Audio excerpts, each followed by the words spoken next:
L'école doctorale de l'UTC a choisi de proposer cette formation de vulgarisation des travaux de thèse via l'art visuel. Donc le premier objectif, c'est de pouvoir donner aux doctorants des compétences de vulgarisation, c'est-à-dire de communication vers des non-spécialistes de leurs travaux de thèse. C'est quelque chose qui n'est pas forcément facile à faire.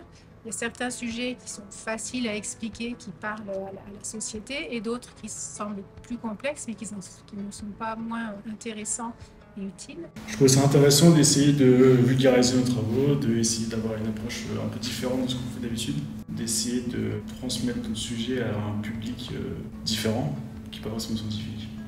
Donc au départ, moi qui n'y connais rien, je leur ai fait verbaliser un maximum de fois. Mais alors, sur quoi tu travailles? Et si moi, je mets tel et tel mot ou si je fais appel à telle et telle image, est-ce que je suis dans le juste?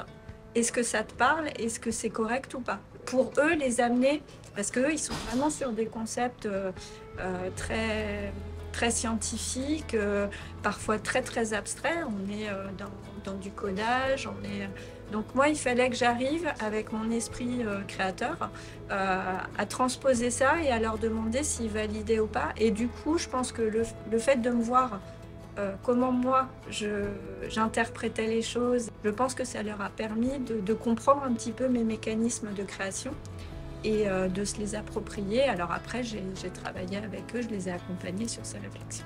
Initialement, j'avais un sujet qui était assez déjà facile à retransmettre parce que c'est sur les voitures autonomes. Et du coup, j'ai essayé d'avoir une approche qui soit un peu différente et utiliser plus d'autres manières de comparer un peu ma thèse, de faire des métaphores un peu différentes. Et du coup, ça fait que j'ai un peu une vision, je pense, un peu différente sur ma thèse. Le second objectif, c'est aussi pour les doctorants de redonner du sens à leurs travaux de thèse. Alors quand je dis redonner du sens, c'est leur refaire prendre conscience de l'intérêt et du sens qu'ont leurs travaux.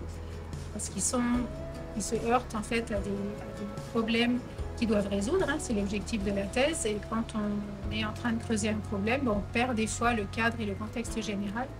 Et donc l'objectif de cette formation, c'est de faire un pas de côté pour pouvoir redonner du contexte en l'expliquant via l'art visuel pour les doctorants. Donc ça peut leur redonner confiance quand de temps en temps ils se posent des questions de savoir à quoi ça sert ce que je suis en train de faire.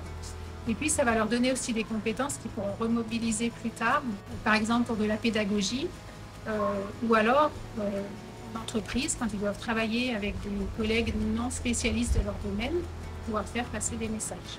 Je suis agréablement surprise de la qualité visuelle des productions. Techniquement, ils se débrouillent bien. Il y a une qualité esthétique dans les productions qui naissent qui est intéressante et je ne m'attendais pas à ce genre de résultat aussi rapidement en tous les cas. Parce que moi, je suis convaincue qu'on arrive toujours à faire des choses, mais après, ça et là on a travaillé quand même de façon assez rapide et je trouve que dans le peu de temps qui leur a été donné, ils aboutissent à des productions très intéressantes, je trouve.